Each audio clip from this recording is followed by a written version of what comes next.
5 facts. दक्षिण एसियाको भारत र चीनको बीचमा अवस्थित दुई देशको कम्प्यारिजन। Facts number 1. दुवै देश भूपरिवेष्ट देश हो। भुटान 38,394 वर्ग किलोमिटर क्षेत्रफलमा झण्डै 8 लाख जनसङ्ख्या रहेको छ भने नेपालको 1,47,516 वर्ग मिटर क्षेत्रफलमा 3 करोड जनसङ्ख्या रहेको देश हो। Facts number 2.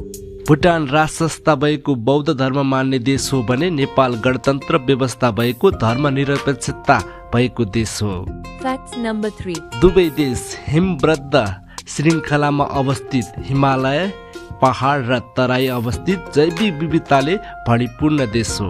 Facts number 4. दुवै देश उत्तरतर्फ चीन, दक्षिण पूर्व पश्चिम भारतले घेरिएको समुद्र नजोडेका देशहरू हुन्। Facts number 5. एसियाको उपनिवेश अधीनमा नपरेको कमै देशमा पर्दछ नेपाल र भुटान।